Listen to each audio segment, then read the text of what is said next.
গায়ের এক কোণে একটি পুরনো পুকুর ছিল। গ্রামের বয়স্ক লোকেরা বলত পুকুরটি অভিশপ্ত। বহু বছর আগে সেখানে এক দুর্ঘটনায় একটি মেয়ে মারা গিয়েছিল। আর সেই থেকেই পুকুরে অদ্ভুত ঘটনাগুলো শুরু হয়। শুভ, গ্রামের একজন তরুণ, এই গল্পগুলো বিশ্বাস করত না। সে শহর থেকে গ্রামে এসেছিল কিছুদিনের ছুটিতে। পুকুরের গল্প শুনে সে বেশ মজা পেয়েছিল। সে ভাবল এগুলো পুরনো দিনের মানুষের কল্পকাহিনী ছাড়া আর কিছুই নয়। কিন্তু গ্রামের বৃদ্ধ দাদু তাকে বারবার সতর্ক করলেন, শুভ, সন্ধ্যার পর কখনো ওই পুকুরের ধারে যেও না।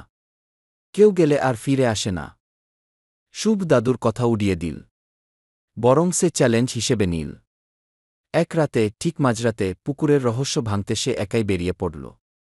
পুরো গ্রাম ঘুমিয়েছিল। হাতে টর্চলাইট নিয়ে সে ধীরে ধীরে পুকুরের ধারে পৌঁছাল।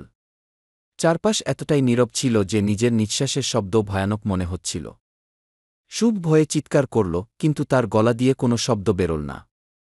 সে প্রাণপণে নিজেকে ছাড়ানোর চেষ্টা করল, কিন্তু হাতটি তার শক্তি বাড়িয়ে চলছিল।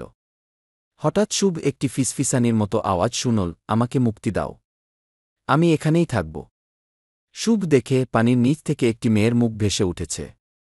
তার চোখ দুটো গাঢ় লাল এবং মুখে ছিল অদ্ভুত এক হাসি।